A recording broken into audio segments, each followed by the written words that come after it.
Hello, good afternoon, and I love you today. Last week, silang lahat nandun sa school except si Vince. Hinanap-hanap ko siya, pero wala siya. Nag-message siya na may sakit siya. And then hanggang kanina wala pa rin. Kaya nagtataka ako baka sakali kung nandito siya ngayon, pero nakita kong nandyan yung bike niya. Kaya pupuntahan na natin, kumustahin naman natin siya at bigyan din ng mga bagay, konting bagay na magagamit niya. Okay, let's G! Dito po tayo dadaan. Bit-bit po natin ang konting groceries na magagamit niya. Nandito rin yung colostomy bag niya at yung allowance niya. Okay, dito tayo dadaan.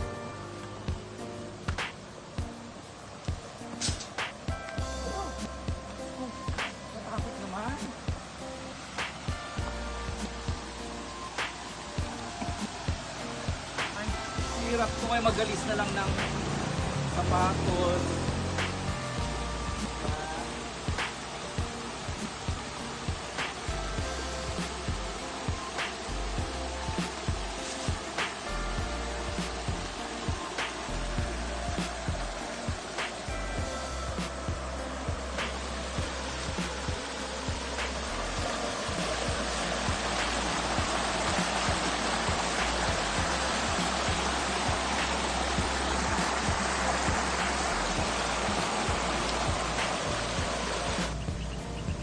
Pagkatapos kong tumawid sa sementong madulas, sumunod naman lalakarin ko ang madamong daanan.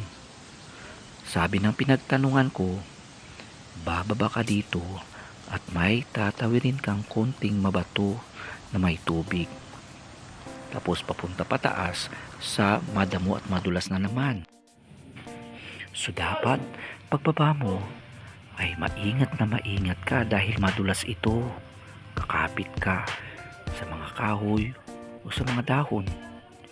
Ayan, tatawid na ako.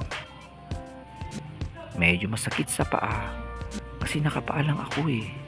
Ayan, matitirik ang mga bato. Pero okay lang sa akin dahil kinakailangang makita ko na si Vince para makumusta ko siya. Parang may kunting falls doon.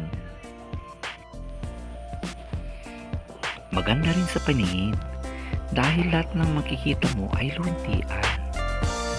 Nakaka-relax. Ouch! Ayan, tuloy pa rin ako. Okay. Lakad lang ng lakad. Ayan. May parang maliit na falls sa baba. Cute naman. Habang papalapit na ako, talagang hinahanap na ng aking mga mata si Vince. Medyo mahirap lamang ang pangpunta dito dahil hindi lang sa masukal, madulas pa ang mga daan. Siguro mahirap ang pagpunta dito sa gabi.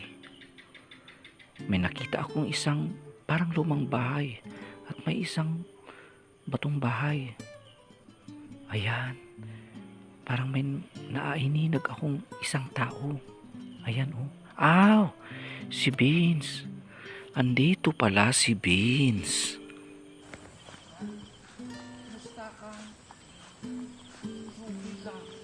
Pagiging dito nakatira si Vince. Kaninong bahay to? Ilang pesos? Ha? Ilang pesos? Judy, ba't ikaw nakatira dito? Kontak ko mula yung kakapit dito. Palpak dala ka ng text sa migan mo. Kasi nandun mo na may food. May kasama raw siya dito na uncle. Siya muna ang nagbabantay sa bahay. Okay, let's go. Pwede pumasok? Hindi nakagayan pa rin. Saan? Dito po. Ang bayan ko.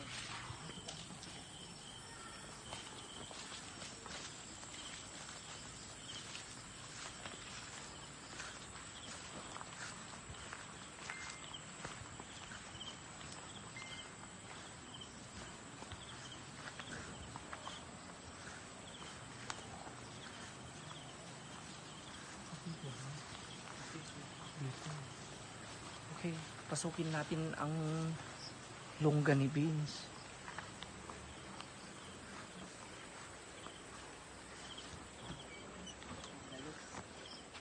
Mag-isa ka dito? Wednesday. Ay, may saka? Maulog dito? Nawala. Ano ko ahas? So, dito nakatira ngayon si Beans. Oh. Ano to? Tagabantay. Yes. Walang ilaw. Solar ko, sir. Ay, may solar din daw. Okay. Dito.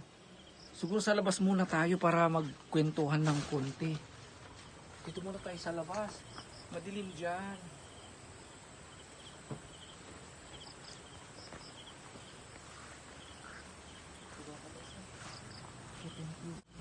So, nandito na tayo sa labas ng lungga ni Beans. So, kumusta ka na, Beans? Okay lang naman, sir. Okay, gaanong ka okay yan?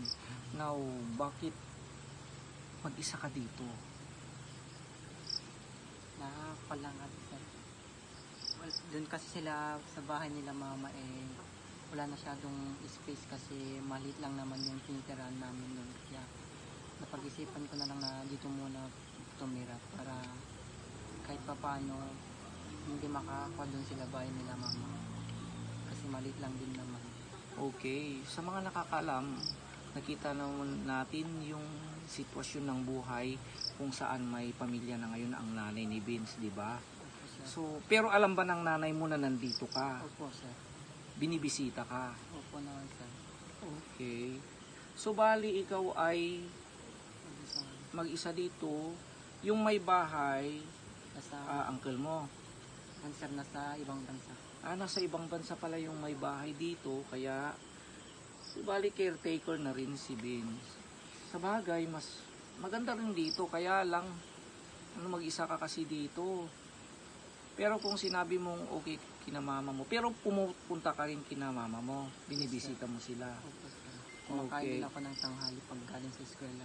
Doon ka rin kumakain. Sa bagay, malapit sa school natin yung bahay ng nanay niya. So, saka pag pupunta pa dito, malayo na. At baka wala na siyang chance na magluto. Pero kina auntie mo, di ba? May auntie ka na tumira ka noon. Yes, sir. Ba't hindi ka tumira doon? Pinapagawa kasi yung bahay nila, sir. Pinapagawa. So, di bali, kaya wala kang lugar doon. Ganun pa. Pero alam din ng auntie mo na nandito Yes, sir. ka. Siya yung Okay. nagbigay kasi yun ng solar. Wow. Ay, ito, solar yan? Yes, sir. Ay, yung solar panel din, sir. Siya palang nagbigay ng solar panel. Solar pala ang ni Vince dito. Pero doon, di ba yun ang bahay niyo noon? Dati, sir. Yun noon ang bahay noon ni na Romeo. Ay, noon yung bahay ni na Vince noon. Yun. Yung kami pa nila mama. Nung sila pa raw ni na mama niya doon sa doon sila Pero saan ka nagluluto? Dito, sir. Pwedeng tingnan yung kusina mo. Madumi, sir.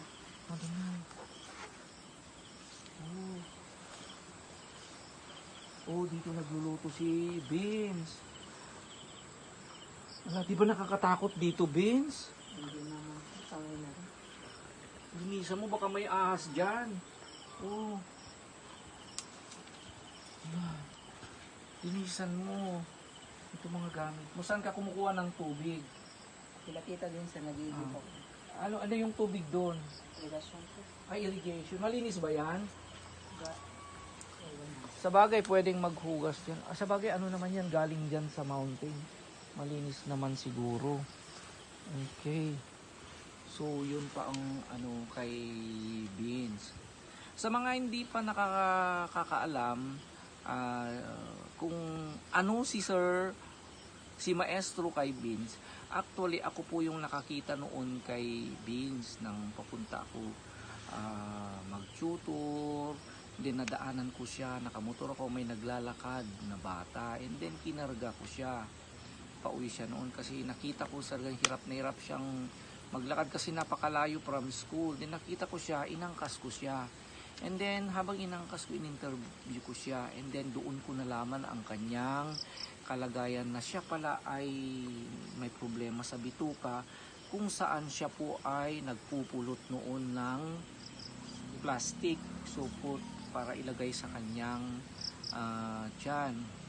And then, during that time ay dumating po sina Pibilab, naghanap po sila ng isang matutulungan na mga maaring tulungan o maaring tulungan. Kaya inilapit ko po siya sa kanila.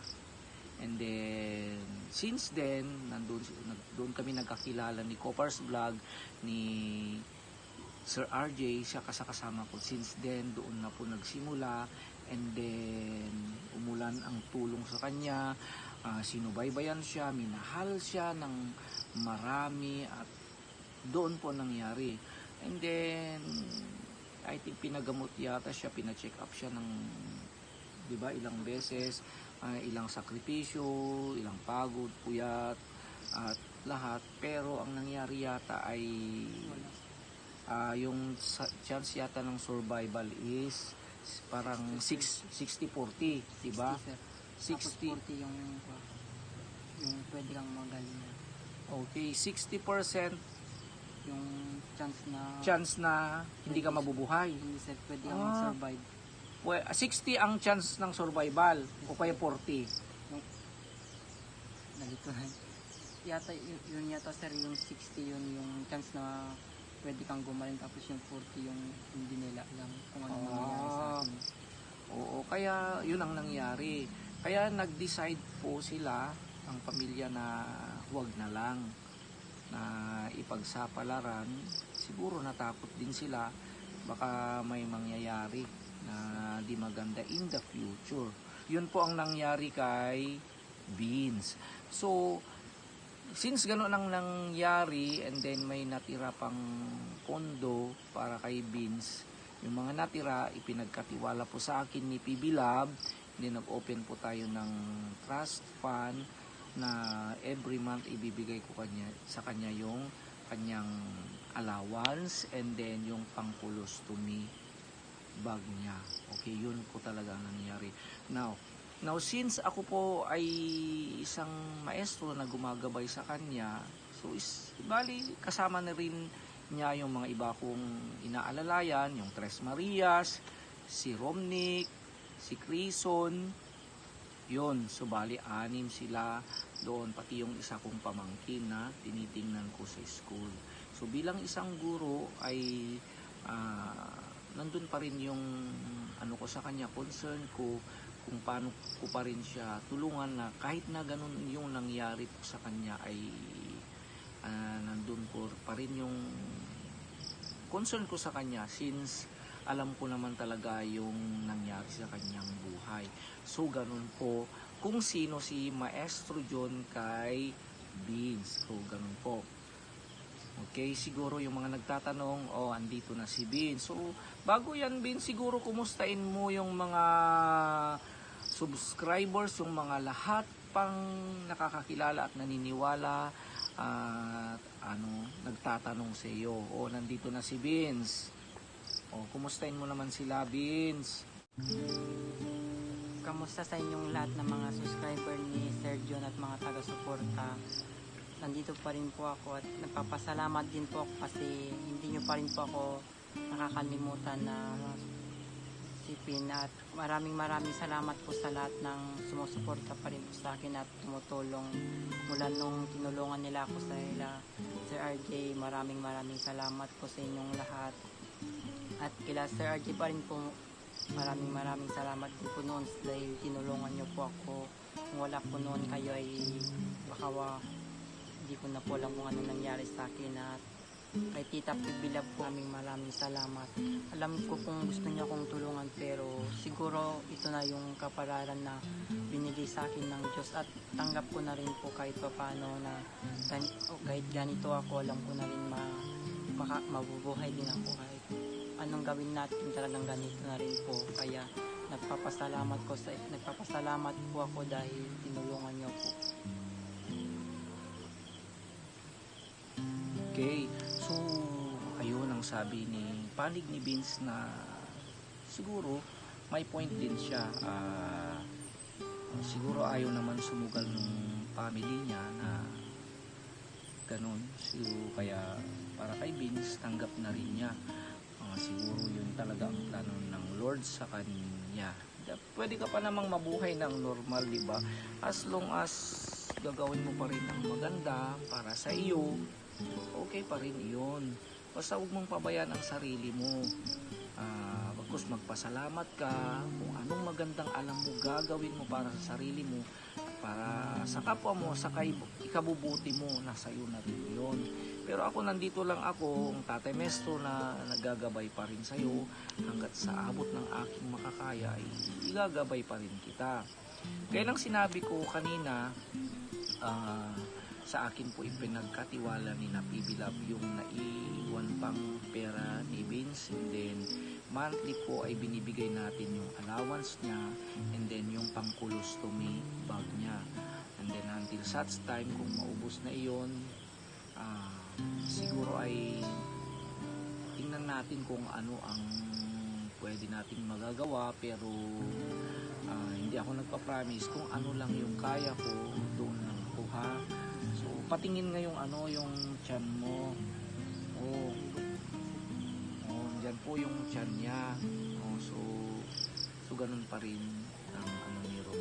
Okay, so nandito ako, Vince, ngayon para ibigay yung colostomy bag mo. So ito, mahal kasi ang colostomy, kaya nag-order na lang kami sa Shopee. So mahal ito. Dito yung so good for 1 month yan. At nandito rin yung monthly allowance mo, ha. Ayan. Okay, so yan. Okay, yan galing sa nakatagong pera. At saka dito naman bibili ako ng personal. Yan para sa iyo, ang galing na rin sa akin to. Okay, so for you, Vince, pagtyagan mo, ha. May ka dyan, may konting grocery, may noodles, may tinapay, may kape, may dilata. So gaya ng sinabi ko, Vince, laban pa rin sa buhay, Vince. Sana ay hindi ka nagbago. Kung ano yung Vince noon na nakilala nila na at tinulungan nila, dapat ikaw pa rin ang Vince. Okay, so mag-aral ka pa rin ng mabuti kasi walang tutulong sa iyo, ha? Alam mo naman yung sitwasyon na may pamilya na ang iba, ang nanay mo, at ikaw ay talagang nag-decide na gusto mo talagang mag-isang mabuhay. Kaya mo? Kaya naman, sir. Kung minsan, kung saan ka kumukuha ng pera mo? Nagtatrabaho na lang. Saan ka nagtatrabaho? Nag-sideline na lang po. Nag-grab din po ako noon. Nag-grab din po ako noon. Sumasideline din siya. Ay, nagtanim daw ng palay. Oo naman. O yan. Tatanim ka ng palay, may bayad din. Pero masyado, kaya nga doon na ako kasi pat wala itong Vince. Hindi ko naman makontak. Nagkasakit ako, sabi niya. Dito pala siya nakatira, hindi ko naman alam na dito na pala siya. At nakakatakot. Paano pag maano ka dyan, pero maganda yung space. Linis-linisan mo lang ito, ha, kasi baka may ahas, yan, mountain yan. Saka yung lutuan mo, dapat ayusin mo rin, ha. Okay, so dapat malinis pa rin yan. Yung saan ka nakatira, dapat linisin mo rin, ha. So yun, ha, Vince, gaya ng sinabi ko, magpakabait ka pa rin. Tulungan mo yung sarili mo. Okay, wala kang aasahan na iba kundi ang sarili mo lang. Yung mga natitirang pera, siyempre pag naubos yun, wala na. Dapat kung halimbawa may mga pera ka dyan, i-save mo. Matuto kang mag-save, huwag mong gamitin kung saan-saan. Okay, so gaya ng sinabi mo, yan ang tadhana ni Lord, kung yan ang plano ng Lord sa'yo, hindi natin alam, hindi natin pwedeng diktahan kasi maraming maaring mangyari sa buhay natin na hindi natin inaasahan, di ba? Pero hanggat maaari, gaganda ang buhay mo, ha? Hindi ka malulugmok sa hindi maganda. Okay? So, sa ating mga subscribers and viewers, thank you very much po sa inyong patuloy na pagsusubaybay sa mga kaganapan ng ating munting maestro, sa pagtulong sa mga deserving na nangangailangan, makapag-abot ng kahit kunting tulong at kunting kasiyahan. Ito, okay pa rin si Vince. Support Tita PB Loves channel, and then also to Kuya Totoy, Mother Ethel, Tears to the Explorer, Copper's Vlog of Kuya RJ and Kuya One Show. Okay, at sa lahat po ng sumusuporta sa mga magagandang hangarin po ng PB team po, starting from our inspiration, Sir Paul, maraming salamat po. At sa lahat po, maraming salamat. God bless you. At sa mga may nagtatanong po kung sino ang cameraman ko, ayan, ipapakita ko po yung cameraman natin. Yan, si Kuya JR. Oh, Hello everyone! O, yan si Kuya JR. Si Kuya JR po, yung batang tinulungan ko since high school. Siya ang unang scholar ko na nakagraduate na po. First graduate siya. Isa na po siyang teacher. Maestrong katulad ko pero wala pa po siyang trabaho. Kaya, ayan, part-time muna siya. Nag-iipon siya ng pang-board niya. At sumasama rin sa akin sa pag-mission. Binibigyan po rin natin siya ng kahit konting pang-merienda o pang-ulam. O, diba ya? Perfect. Kaya, ayan, Vince, Kuya JR mo. Yun. O, sa lahat po ng mga tinutulungan ng kahit sino man o anumang mga tumutulong na sponsors, maral kayong mabuti, ha. Huwag niyong sayangin ang ibinigay na pagkakataon.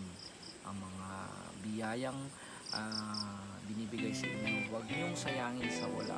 Bagkus, kumapit lang kayo sa Panginoon upang maabot niyo ang inyong mga pangarap. Okay, that's it. Goodbye.